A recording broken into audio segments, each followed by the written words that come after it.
In the last episode, we examined the serpent across cultures, consistent reports of non-physical intelligence manifesting with specific characteristics across thousands of years.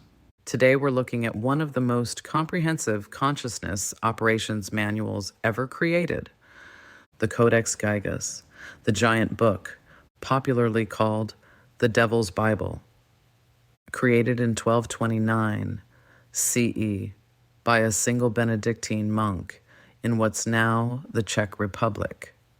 165 pounds, 310 parchment pages made from 160 animal skins, the largest medieval manuscript in existence. It contains the entire Latin Bible, historical chronicles, medical formulas, exorcism protocols, and the most famous image in medieval manuscript history, a full-page illustration of a seated devil. Most people think this is a book of dark magic, a grimoire for summoning demons. It's not. It's an encyclopedia, a knowledge compilation, an operational manual for consciousness workers who dealt with non-physical entities professionally. And what it teaches us about medieval understanding of consciousness, entities, and threshold states is far more sophisticated than most people realize. I'm Amy Rossi. This is the Void Experiment. Let's examine what the monks actually knew. Part 1. The legend versus the reality. First, let's address the legend. According to the story that emerged centuries after the manuscript was created, a monk was sentenced to be walled up alive for breaking his monastic vows. He begged for one more night and promised to create a book that would glorify the monastery forever, a book containing all human knowledge. Realizing this was impossible, he made a pact with the devil, who completed the book in exchange for the monk's soul. In gratitude, the monk included a full-page portrait of the devil. This is almost certainly fiction, the kind of origin story that gets attached to extraordinary things people don't understand. The reality is more impressive. Textual analysis examining handwriting consistency, ink composition, parchment preparation suggests a single scribe working over 20 to 30 years. One monk's lifetime project, not supernatural intervention, human dedication. But here's what's interesting. The legend tells us more about how people processed the manuscript's content than about its actual creation. Why did later generations need to explain this book through demonic intervention? Because what it contained, the systematic documentation of consciousness states, entity classifications, and operational protocols, was sophisticated enough that people couldn't believe a human created it alone. The content was so advanced, so comprehensive, that supernatural origin seemed more plausible than human expertise. That tells us something important. Medieval consciousness, workers knew things we've forgotten. Part 2.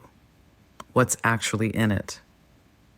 Let's inventory what this manuscript actually contains. The Old Testament, complete, in Latin, not summary, full text, Genesis through Chronicles. This is a working Bible, not a curiosity. The New Testament, also complete, the entire Vulgate, Jerome's 4th century Latin translation that was the standard text for 1,000 years. The Jewish Antiquities by Flavius Josephus, 1st century Jewish historian documenting the Second Temple period. This is historical research, not religious text. The Chronicle of Bohemia by Cosmas of Prague, political and cultural history of the region, names, dates, events. This is empirical documentation. Medical formulas, pharmaceutical preparations, herbal remedies, treatment protocols. This is practical medicine, not magic. Calendar with saints' days and astronomical calculations. This is timekeeping technology. When to plant crops, when to perform rituals, when specific protective intelligences are accessible. Exorcism protocols. Here's where it gets interesting.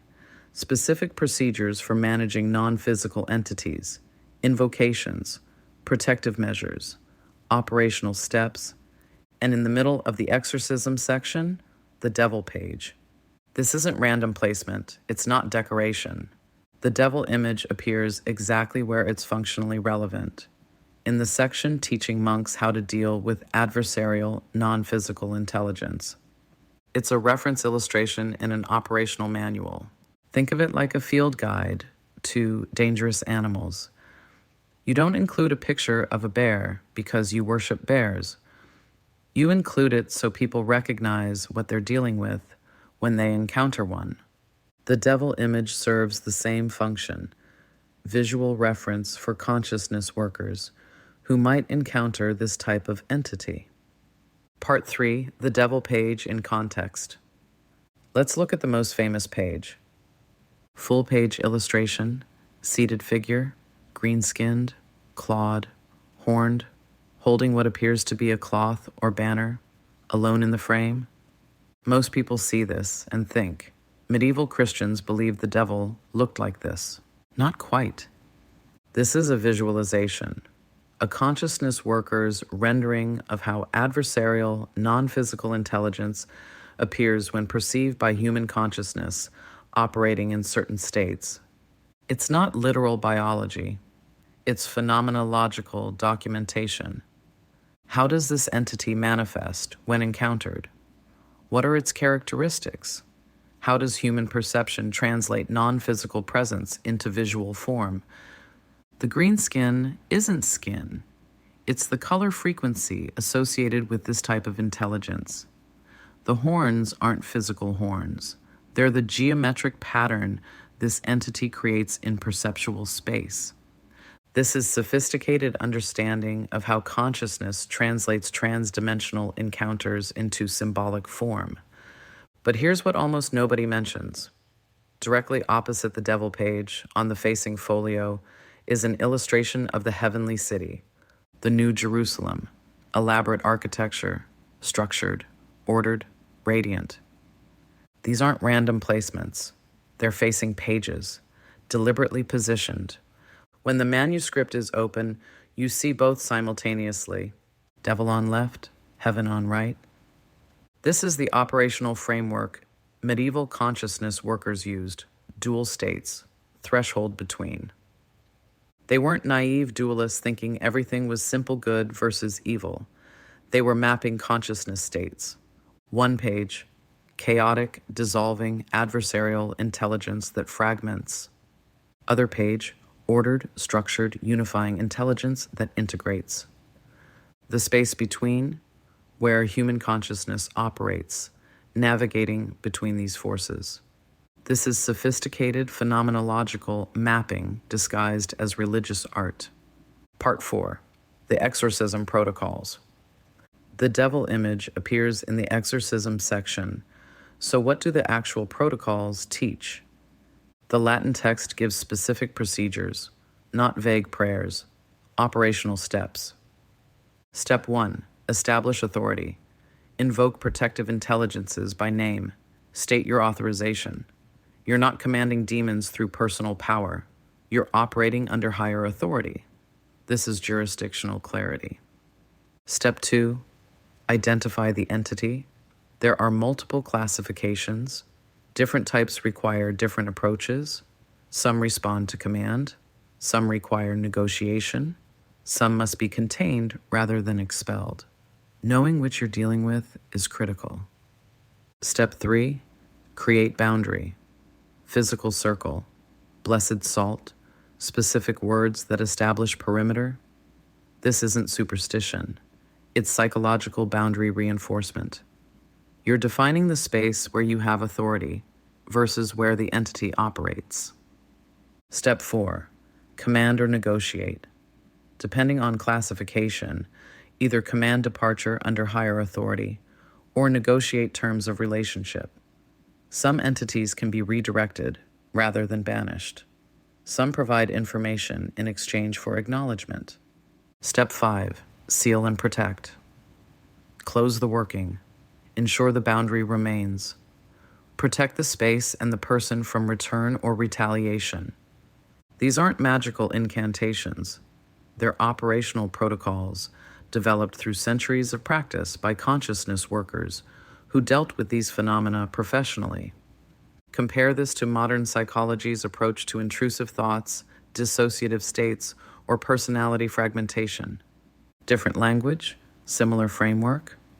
Medieval exorcism protocols map surprisingly well onto modern therapeutic techniques for managing psychological phenomena that feel external to the self. The question isn't whether entities are real in some objective sense. The question is, are these operational protocols effective for managing certain types of consciousness states? The fact that monks used these procedures for 1,000 years suggests they worked for something. Part 5. What the monks understood. So what did medieval consciousness workers actually understand that we've forgotten? First, consciousness has topology. There are regions, boundaries, thresholds. Some areas are safe to explore. Some require protection. Some should be avoided entirely. The heavenly city and the devil page represent ends of a spectrum with navigable territory between. Second, non-physical intelligence exists in multiple classifications. Not all entities are demons. Not all encounters are hostile. Some provide information. Some offer protection. Some are parasitic. Some are neutral. Classification determines approach. Third, threshold states are real and require management.